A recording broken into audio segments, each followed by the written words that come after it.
Have you ever wanted to play the drums with Guns N' Roses? How about being serenaded at a dinner by Andre Bocelli, right under the statue of David in Florence, or even get married by the Pope at the Vatican? Well, my next guest can arrange all this for you. He is called the modern-day Wizard of Oz. He's a luxury concierge to the stars and a rogue renegade from London. I am honored and privileged to announce today's guest is Steve D. Sims, and we'll be going over the mindset that makes you successful to go for your dreams and have a great time doing it. We'll cover how did Steve go from an everyday Londoner who was a high school dropout to working with celebrities like Sir Elton John, Bocelli, and mega entrepreneurs Elon Musk and Richard Branson. How can you become fearless and make your dreams come true in your career? How can our listeners, many of them who suffer from childhood and love trauma, use the mindset that Steve teaches to get back out there and get exactly what they want in life and love? What is exactly Steve's secret to success? And how did he cultivate this for himself? And you'll find out exactly how you may be able to hire the billionaire's concierge. All this and more today on Lessons in Life and Love with Coach Riana Milne and Steve D. Sims. Welcome to Lessons in Life and Love with Riana Milne, where we show you how to have the positive mindset for success in all life areas. It's time to have the life you desire and the love you deserve. Hello, everyone, and welcome to Season 5 of Lessons in Life and Love. I'm your host and Global Life and Love Coach, Riana Milne, coming to you every Friday on lessonsinlifeandlove.com and on your favorite podcast app. I'm all about helping you transform your life in all areas into one that you're passionate about so that you can indeed create the life you desire and to have the love that you deserve. I'm on a mad mission to help change the way the world loves. So I'll be giving you tips on how to create amazing, emotionally healthy, evolved, and conscious relationships and how to avoid toxic, painful ones that are too prevalent today. If at any time you're struggling during the week, do reach out to me at my website, rianamilne.com, and tell me what you're struggling with. I'll be glad to see how I can help you best. It's time to create that life you desire and to have the love that you deserve. So let's dive in, love angels and transformers. Today we have this amazing guest, Steve D. Sims. I'm so honored to have him on my show today. I describe Steve as a hustler, a rogue, a renegade, a no bullshit person, confronting, fearless, and honest. His job is to make the impossible possible by creating astonishing events for the high net worth and exclusive elites all over the world. His philosophy is, what could you do tomorrow if you had no one laughing at you? Steve's here to help you have a no bullshit approach to life, love, and business. Author of the book Bluefishing, The Art of Making Things Happen, as well as his own podcast. You've got to hear what Steve has to say, from how it's cool to be ugly and the importance of the chug test. Welcome to the show, Steve. So good to have you. It's a pleasure to be here. Thanks for having me. Thank you. I really, really loved your large personality when I met you in my mentor's Mark Lack's class. I felt like we bonded right away, talking about mindset for success and the energy for life and going for it without fear. And I'm like, this is my guy. I got to get to know him a little bit better. I love everything that you teach. I know my people will really appreciate it as well. They're always looking to learn more to give them the edge in life, love, and career. I know a little bit about your story, but maybe some of my listeners don't. How did that journey begin from being on the streets in London to working with top billionaires and celebrities? I finished school when I was 15. Oh, wow. Went on the building sites and started the usual kind of like pubs on a Friday night, just the same as any entrepreneur, just the same as you, Mark Lack, any of the people we know. Entrepreneurs, we get aggravated, we don't settle. You don't know you're an entrepreneur. You just know that you're maybe different. And at the time, I thought to myself, is this it? Is this what my life is? And so I went on a quest to try and find out how other people thought, because I noticed that I was in a room full of poor bikers. And I thought to myself, well, if I'm in a room full of poor bikers, well, guess what I am? So surely if I just change my room, I will suddenly become what they are. So if I could get into a room full of billionaires, that's the goal. I just tried that, failed, and it went wrong, and I didn't get into places until I started to. So I just carried on with that persistency until I ended up getting to communicate with billionaires. And then I needed a reason for them to stay connected with me. Yeah. And so at the early stages, because my night job, because I didn't have a day job, my night job was a doorman of a nightclub. Okay. I started recommending all the best clubs and all the best parties. And then I started throwing my own parties. And fast forward to today, I've been involved in everyone from the Grammys to the New York Fashion Week, Sir Elton John, the Formula One in Monaco. So I just carried on that path of how bigger can I make this? How better can I make this? How wider can I make it? While always focusing only on billionaires and maybe some really nice millionaires. But you really had to have a pretty impressive checkbook for me to be working with you. I think that's really, really cool. I know names like Elton John, Aerosmith, Guns N' Roses, Bocelli, and entrepreneurs like Richard Branson, Elon Musk. I mean, these are all people we would all like feel so honored to meet and have a cool discussion with them. And you get to hang out and party. I mean, what better job is there than that? Oh my God, it's just ridiculous. And the daft thing is, I'm 54 years old now, and I still sit there chatting away with Elton John. And then all of a sudden I'll be like, hang on a minute, I'm sitting here talking to Elton John, and it will just shock me. And so it is mind-blowing, the kind of rooms that I've now managed to get in and the conversations and the texts I get. It's just ridiculous. It's so I don't cool. take it for granted. It's really cool. And I've worn my biker jacket and leather shirt in your honor today. Oh, thank you. I love bikers and I love riding on the back of a motorcycle. And I said, I never get to wear this. I'm going to wear it now. Steve.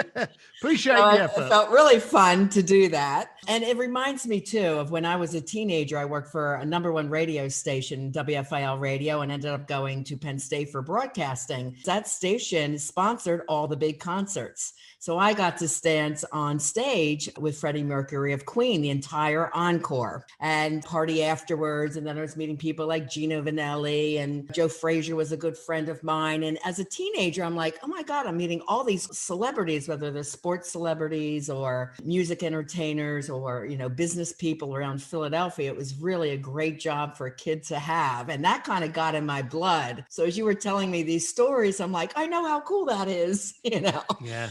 Yeah. And then my daughter ended up singing with Ja Rule and is on 3 multi-platinum CDs. She's also a global life coach. But I just walked into a club in South Beach, Florida, which you said you used to live in Delray, and just went up and said hello. And we had a 20-minute conversation about spirituality. And he goes, oh my God, you're so cool. Yeah, I want to meet your artist. You know, I didn't say at the time it was my daughter. And we just bonded on a whole different topic than music. And he always treated me with such respect. Also, my daughter. It's cool working in those circles, but I always say to my friends, if they happen to be with me, don't be a groupie. Don't ask for a picture. Just hang out, you know. It really is quite fun. I had a funny story on that because I met Elton John, started working for him, and did so for 8 years. And I wanted a picture because my dad had always loved Elton John. And I wanted a picture with Elton John that I could send to my mum and dad, who still lived in the same house that I was raised up in England. And just to show them that, hey, you know, we went from listening to Elton John in East London to I'm working with the guy, you know, side by side him at the biggest Oscar party every year. The first year, I didn't ask because I was obviously nervous and I had to make sure everything worked right. The second year, okay, it's starting to go. By the third year, I'd missed my window, you know, and it would have looked... Imagine walking up to your best friend. Now, Elton's not my best friend by any means, but imagine walking up to your best mate and going, hey, can I get a selfie? It changes the dynamic of the relationship. So I missed the window. And it was one picture with Ja, and I had one picture with Freddie that I asked at the very end of the event. The whole night I would ask, you know, but I you had a didn't night. ruin that dynamic. I had 7 years. And then 1 year, I'm actually helping orchestrate or structure some people getting some photographs with him that were big sponsors of the event and stuff like that. And he said to me, we've never got a picture. Do you want a picture? Yay! Yeah, I do, you know. So, but it took 7 years for me to get that picture. Yeah. Well, we were smart. We don't play the groupie card. You just can't. Yeah, you got to be careful. All right. So what makes you fearless? What did you do that you learned you don't care about what people say and think?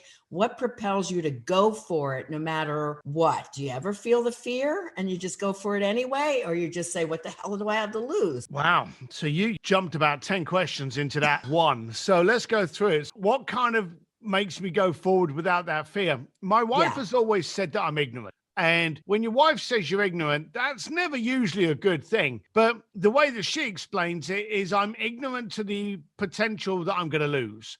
I'm ignorant to the failure. I'm ignorant to the fact that the person could say no to me. I don't even see these things. They're not even a consideration. So that's helped me appear fearless while actually just being ignorant, So that's actually done very, very well for me. Over the years, I have got nervous, but the funny thing is I've usually got nervous 10 minutes into the event because I'm so focused on making sure everything's going right, whether it be establishing a relationship, handling an event, working with a client, that only when we start to get onto the free flow and it starts to run on its own accord, do you get the chance to sit back and then you go, well, hang on a minute, I'm here with Andrea Bocelli in Florence, or hang on a minute, I'm here with the Pope. The reality. That moment, the reality hasn't snuck in, so I've never got panicked.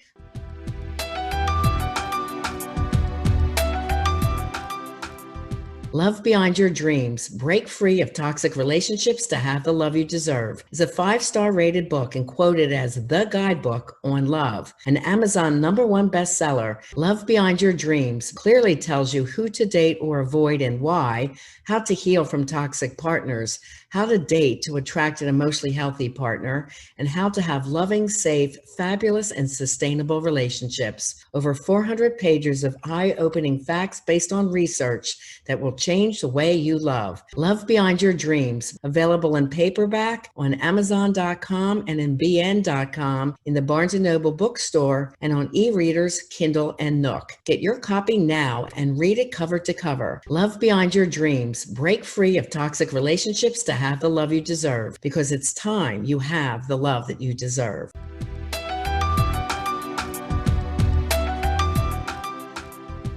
I actually also like getting scared, which is a funny thing. I race motorcycles. I used to do amateur kickboxing. I did MMA, and I'm not brilliant at any of those things, but I liked doing them because you get nervous. And it's that moment when you're waiting on the grid and the flag's about to go green and you're going to suddenly hit that first corner at 160 mile an hour. And you kind of get that kind of...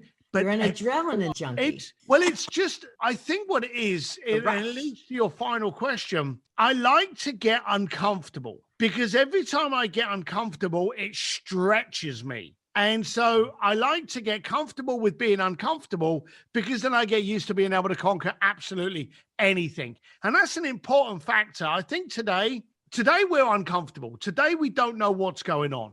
Today there's too much noise, distraction, disruption, confusion, and that's going to happen again. It may not be called a pandemic. It may be called a recession. It may be called a political change. But there's many times in our life that we are forced to become uncomfortable. If we can get comfortable in it so that it doesn't paralyze us, and that's the issue. When people get scared, they fall into a coma. Okay, paralysis by analysis. If we at that moment can go, okay, I'm scared. Okay, I'm uncomfortable, but I'm going forward regardless. Yes. That's a trait that really enables you to conquer even today's tough times. I love that. I teach what's called the mindset for success. And I teach about living in the light side or living in the dark side of life. And in the light side, this is where challenge is. And in Buddhism, they teach this is the earth school. We're supposed to be challenged, expect it. So when it does come up, now you think outside of the box, what 1 to 2 solutions can you come up with? And you focus on the solution, not the fear. Right? You're being proactive, not reactive. You're being an educated, conscious choice, not an uneducated, unconscious choice. If you can remember living in the light side, it just helps you to move forward. It's very similar to what you're teaching here. For our audience who has suffered with past childhood trauma and find themselves just stuck in business, or they battle anxiety, those fear-based negative thoughts, which come from the dark side, what do you suggest to change their mindset? We've all had trauma. We've all had things go wrong. We've all had failures. We've always fallen over. But the funny thing is, my dad who was this big Irish bricklayer, not the sharpest, most articulate tool in the shed. He once said to me that no one ever drowned by falling in the water. They drowned by staying there. So the first thing you have to do whenever you get any form of trauma, and trauma could be losing a contract, trauma could be losing a job. It doesn't have to be excesses of violence or some emergency. Trauma can be small, it can be big, but it's still trauma. And it's how you respond to it that will change whether or not it owns you or you own it. Everyone's got trauma. And it doesn't matter if it's big or if it's small, it's trauma. And it's that trauma that can actually help you grow. So people that have not been from, say, a considerate, loving family now are very considerate and very loving. For those people like myself that never came from money and we had hardships with money, money meant something different to me, not because it enabled me to buy a first-class ticket, but it gave me security. It gave me peace of mind. It gave me stability. So it's how you react to the trauma that it can actually educate and propel and fuel you to not only overcome, but also overachieve. That's absolutely right. I love that. That's so true. For those in my audience that have suffered from love trauma, so emotional abuse, narcissistic abuse, they're afraid to get out there and try again. How do they increase their confidence to start dating and have an open heart and open mind to try again without that fear when it comes to love? Okay, so the first thing is fear can paralyze you, and that should be never what happens. There was a movie once that I watched when I was a kid, classic boy movie, Point Break. And there's a line in it that says, fear causes hesitation, and hesitation will cause your worst fears to come true.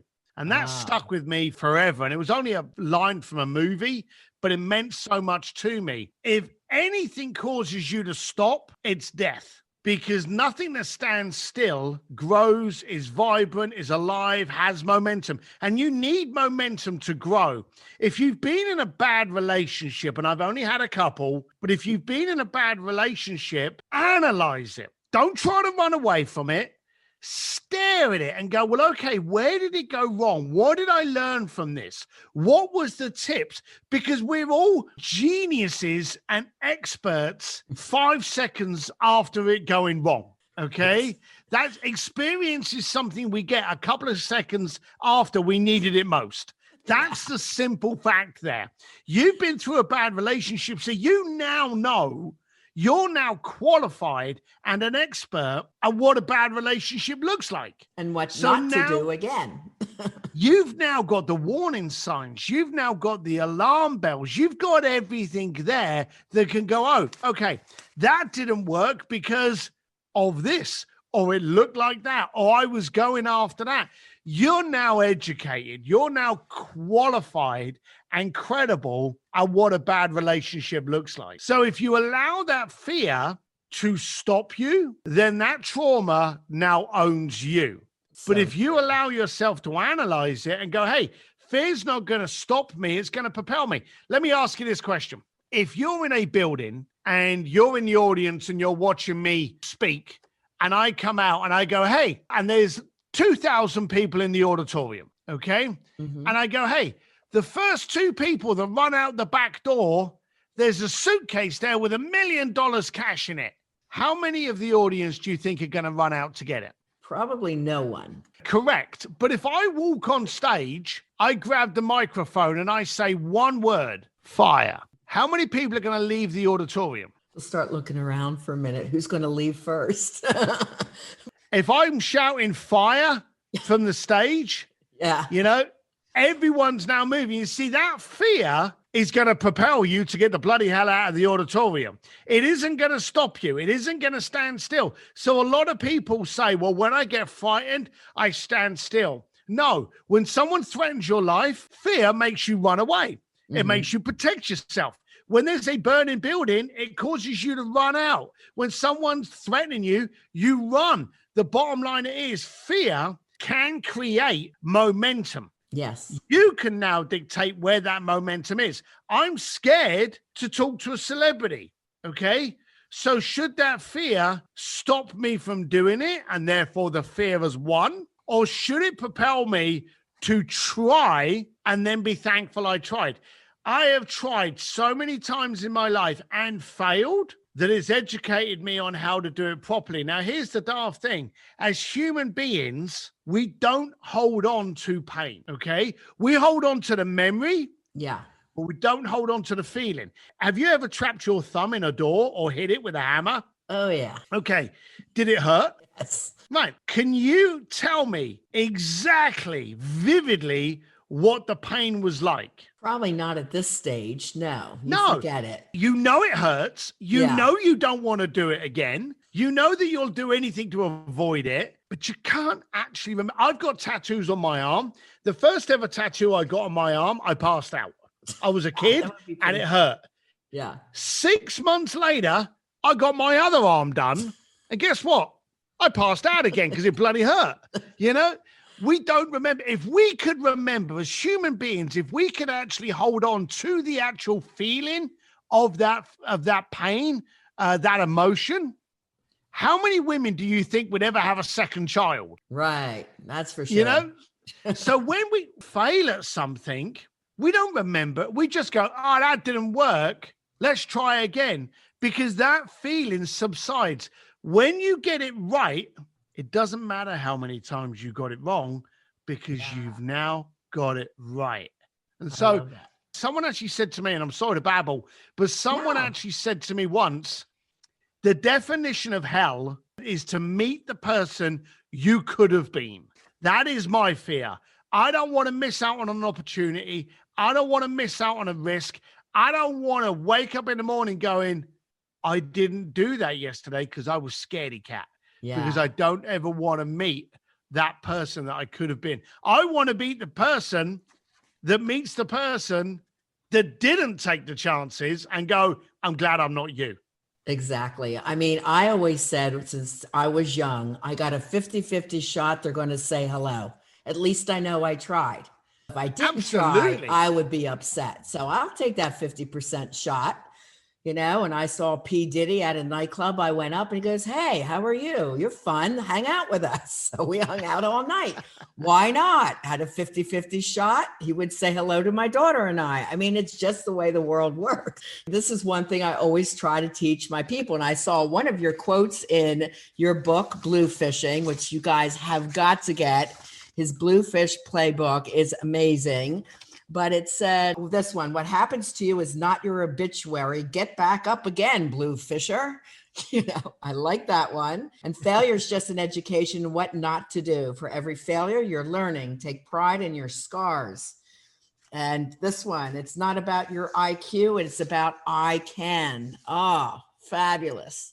There's just so many great words of wisdom in here. The Bluefish playbook, and you've got to make sure you get that. Now, where can people find you? And can people hire you to do these really cool things? Like you had taken people down to the Titanic. And I mean, you've had someone play on stage with Aerosmith, the drums, sing with Journey. You do all these super cool things. Can just the average everyday person hire you? The average everyday person can hire me, but let's be blunt, the average everyday person can't usually afford me.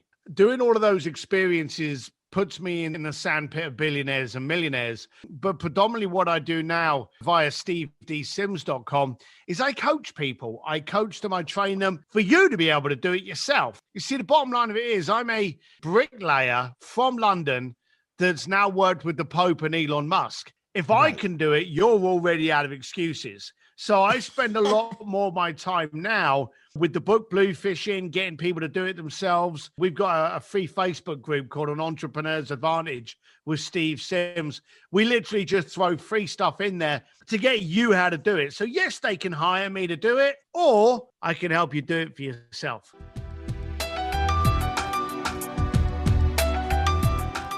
Singles, are you really frustrated and tired of the dating scene? Just when you thought it couldn't get any worse or harder to meet someone wonderful, here comes coronavirus and our inability to go out at all to date.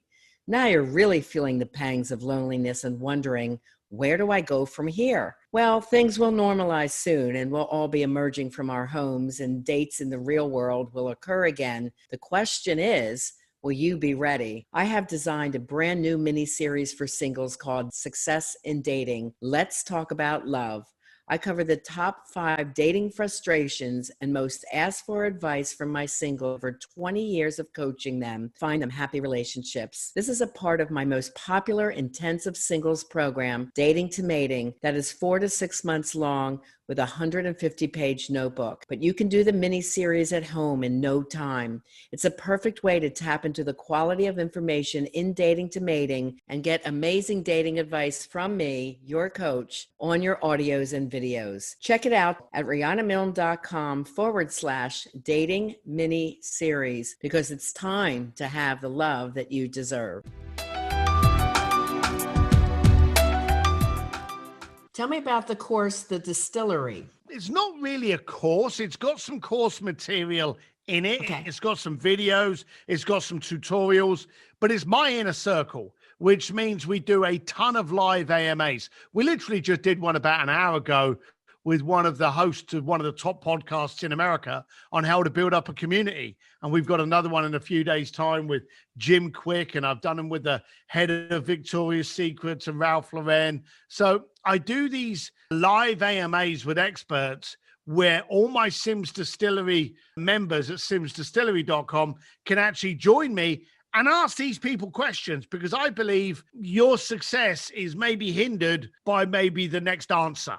And it can make you go, oh, I didn't think about that. I'm going to do it. And bang, it makes you more productive. So the Sims Distillery is my inner circle. Okay. It's for those people that commit a little bit to me.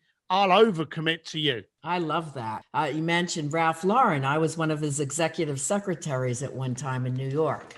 He was 35 years old. Yeah, he was a great man, really nice guy. And there's one thing he said to me. He goes, Riana, if my wife or kids ever call, I don't care who I'm with, you put them through. And I said, even Anna Wintour, who was the editor of Vogue. And he goes, yeah, she's a woman. She'll be happy I take the call from my wife. So yeah, I do the same. The only call that can ever disturb a meeting of mine is my wife. I love that. That's how every man should think. Now, your podcast, The Art of Making Things Happen, is at stevedsims.com/podcast. You want to talk a little bit about that? It's my excuse to talk to my friends and just to kind of like rant and have a giggle. But I also like to go on there and tell stories of things that I've got up to and the lessons I've learned from them. And most of the lessons I've learned from things going wrong. So I'll talk about something I did in Florence or in Japan and how it could have been better if this had happened and how we use that for the next event. So I give a lot of my personal stories and what I came up with and what made me better. And by doing that, hopefully you can take it and it can impact you and make you better. And it's the same. Your book is Bluefishing, The Art of Making Things Happen. Again, make sure you guys pick that up. So your coaching programs, talk about that. I know you have a one-day event and that's magnificent. So if someone hired you for the day, what does that look like? It's going to get you uncomfortable. I do 2 programs. I do the Speakeasy Community, which is my monthly coaching program. And then there's another thing that you're referring to called the Deep Dive. And it's not cheap. It's $15,000. And I basically come along and sit on you for the entire day. And we go through what's your problem, what's holding you back, what's your goals, what's your aspirations, who's in your circle. And we audit you for an entire day to try and find out where are you focusing too much energy on other projects, worth the juice. Try to find out where we can increase you by subtracting the stuff that you shouldn't be doing. It's a real rattler. We shake you up, turn you inside out, and then spit you out after I've left more That's what a good coach leaner. Has to do. But that's not the way a lot of coaches do it. A lot of coaches seem to be now like a slash between your best friend and a therapist. That's not me. If you want to kind of like, sob and cry and hug something, get a dog. But if you want to suddenly become more impactful, that's what I focus on. Love it. Okay. Now, there was a couple of comments I mentioned that you would talk about when you say be your ugly self and the chug test. Can you tell our listeners a little bit about that? So be yourself is, I believe we're a battery. And I believe we wake up in the morning and we're on 100%. We're all charged. We're all ready to fire. Why do you spend any of that energy, any of that battery life on trying to be someone who you're not? Why do you try to pretend to be smarter than you are? Why do you use words that you don't commonly use? Why do you spend your energy and your money on buying a car that you shouldn't be driving? There's too many of these fake shell kind of things that people get involved in that reduce your energy level. What about if you just spent 100% of that energy focusing on the client's problem that you can be the solution for? That's what it is. So I say, warts and all, this is it. This guy's worked with millionaires and billionaires, and they haven't worked with me because I'm stunningly attractive. That's just been a perk. But you're just your fabulous, authentic self. You're just fun to be with. This is it. Yeah. I have no energy. And have you noticed when we were kids, okay, you remember how you used to spend a lot of the morning and the evening and the day trying to be cool and trendy? Do you remember as kids? Trying to be lights. Yeah, you was, everyone's wearing that T-shirt now. I've got to wear that T-shirt. Everyone's into this music. We spent so much energy trying to be someone that we were not. We became cool the second we stopped trying. And, it's a weird kind of thing there, but that's what the element was. And I also created something called the chug test. I thought to myself, look at everyone in my life. Would I go and chug a whiskey with them? Would I throw back a whiskey shot? Would I do it? And I looked at my world and I went, there's a lot of people in my world that I would not want to spend any time with. Really? So I started getting them out of my life. And I thought, I'm only going to have people in my life that can pass the chug test. My accountant. Can I bump into him in the street and go and have a coffee with him or go and hang out with him? And people go, well, he's only there to do your accounts. Your life is too short. You have a really short span of life here. Don't waste it with people that aggravate you or you can't connect with. Find someone else that does just as good a job that you can connect with. Because when you connect with people, they commit to you. And they do. My accountant now will just phone me up and go, hey, I was thinking of doing this for you. And I'll be like, that's a great idea. And he'll be like, good, because I did it last night. I'm glad you approve. He's committed to me because we have a relationship. And if you go to stevedsims.com and sign up for my newsletter, and then you can delete it, I don't care. The newsletter not only gives you this Bluefishing playbook, but also it gives you a link to my video of the chug test. So you'll actually be able to see that video itself. Oh, good, definitely. You also mentioned in the playbook that so many people in business are focused on how many likes am I getting and is my Instagram cool enough? And I would love your comments on that. I think for our business listeners, maybe you should explain that a little bit further, your point of view. Well, unless you can phone up your mortgage at the end of the month and go, hey, did you know I have 20,000 likes? Does that mean I don't have to pay my mortgage? If they say yes, then great. Likes are now worth something. But I've always said until I can pay my bar tab with likes, they mean nothing. It's the engagement. So if you can take that like from a like to a conversation to impact, then it's worthwhile. But all the time it sits on that no man's land of likes, it's really not worth it. I have no care, and they've talked about it. They won't do it, but they've talked about removing the like button so that it stops showing how many likes. That will never happen because people have a shallow existence and they need that to fulfill their life. But I say that we should get rid of the like button and just focus on the engagement. So your success is based on mindset, relationships, communication, fun, having fun, in your purpose and your passion all have to be together. Purpose, passion. I know you said perfection is in the imperfection. So being willing to fail, getting a little messy and laughing and saying, okay, I can learn lessons from this, and not letting any of that hold you back. Yeah. And I also, probably one of the biggest P's is point. What's the point? I'm very selfish. I won't move unless it moves the needle. It's either got to benefit you, got to benefit me, hopefully benefit us both, benefit the family, but there's got to be a point. And I think this is also an age thing. When you start getting into like 54 or over 50s, you go, do I need to go to that meeting? What's the point? Do I really need to communicate with that person? What's the Right. point? So unless there's a point to it, don't do it. So I really do focus on the point. I've had people contact me just to give them a warning. They contact me and they go, hey, Steve, I'd love to have a beer with you, or I'd love to take you out for lunch. And I will respond and I'll be like, well, that's nice. Why? And I've had people get really upset by that why question, but I want to know, what's the point? You know, are you just I'm looking hearing to... you. I go to these networking events and it's like, Yeah. well, do you want to meet for coffee? I'm like, well, we can talk right now. You can call me on the phone. We'll make an appointment on Zoom. But Yeah. I agree with that. You know, what Yeah, is what's the the point? Yep, I always ask that. I ask it very direct. People will ask me something. I'll be like, great, what's the point? It may come across as brash and direct, but I look at it as respectful. I want to know if this is going to waste my time or your time. If you go, hey, I want to talk to you because I want to talk about hairstyles, that's a waste of time. And it's a waste of your time. So I just want to know if it's worth it. Well, I would love to have a whiskey and a beer with you sometime in our biker jackets, go bike riding afterwards, go There you have go. some fun. And the point is, because sometimes we just have to blow off steam and laugh a little. Absolutely. Absolutely. We do. You're just so much fun. Next time I'm out in San Diego, I may give you a buzz and see if we can go hang out and have that beer or whiskey. Guys, you go. have heard the brilliance of Steve D. Sims, who is definitely known as the real Wizard of Oz from Forbes and Entrepreneur magazine, who has spoken at the Pentagon and at Harvard twice. And now you are lucky enough to have his words of wisdom and his beautiful, magnificent energy. So, Steve, I want to thank you so much. Again, everyone, make sure you hear his podcast, The Art of Making Things Happen. The book is Bluefishing. Same thing, The Art of Making Things Happen. Go to stevedsims.com to get his free newsletter and the playbook.